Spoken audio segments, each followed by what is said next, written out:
Sometimes God uses our wounds to be other people's bandages. Early in our marriage, my wife and I, we went through a difficult season. I was in college and Kayla had a job for 3 years that was very difficult. It was frustrating work, it was heartbreaking work, and it was exhausting work.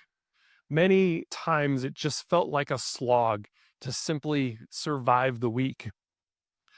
But God gave us a beautiful church family, a church family who loved us so well, who breathed life into our bones. And by God's grace and their comfort, we persevered.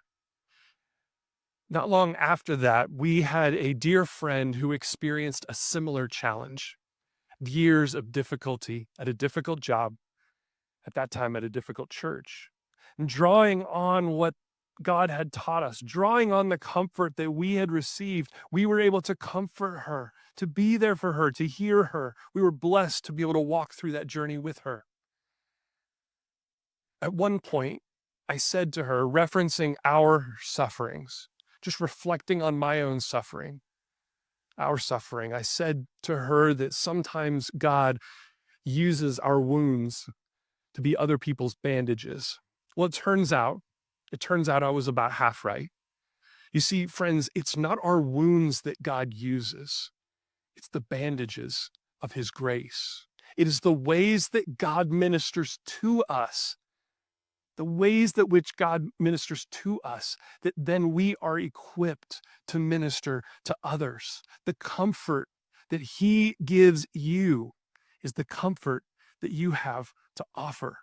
The bandages that he uses to bind you up when you're bleeding and to set your bones when you're broken are the bandages that we get to use to then bear with those who are broken, to bind up those who are wounded. Listen, there is someone, a fellow believer. There is a fellow believer who needs to hear how you were broken and bloody in the road. There is a believer that needs to hear how you were treated gently by the Father, how he picked you up, how he bandaged your wounds, and how he set your bones. And maybe it took a week, maybe it took a year, and maybe even longer, but you are walking now, even with a limp, because he comforted you, because the Lord ministered to you. They need to hear this. Why? Because they might be the broken one today. Those around you might be broken, and the bandages that the Lord has used to comfort you, to give you hope, are the bandages that they need to be comforted. And let me just say, if that's you today, if that's you and you come here and you find yourself broken and bloody, if that's where you find yourself, just know that this is your hospital.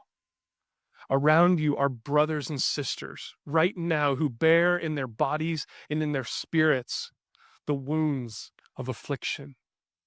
And what they have to offer you today is their bandages, not their superpowers, just their bandages of grace that they have received from the Father. The lie of shame, the lie of shame is that you are alone, that only you suffer. Friend, you don't have to be alone. You don't have to suffer in silence and despair. This is the other side to community. We mentioned hospitality, but this is vulnerability. Be vulnerable in your affliction. Receive the bandages of the Father from the hands and the words of these brothers and sisters. Hear them tell you the words of Jesus. Let them sit with you. Let them be a physical reminder of the promise of Jesus. I will never leave you. I will never forsake you. And it's that hope of Jesus, that's exactly that Paul has in mind here in verse 5. Verse 5 says, "For just as the sufferings of Christ overflow to us, so also through Christ our comfort overflows." You see, the Father doesn't offer generic comfort.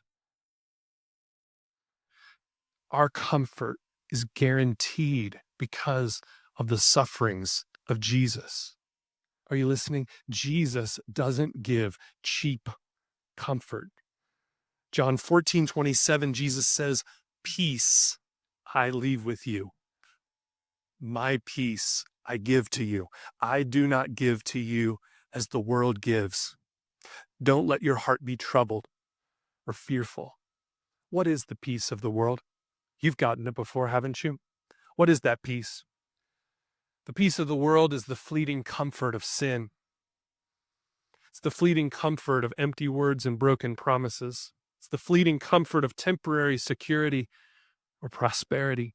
But no, the comforting peace of Jesus is rich and full and lasting.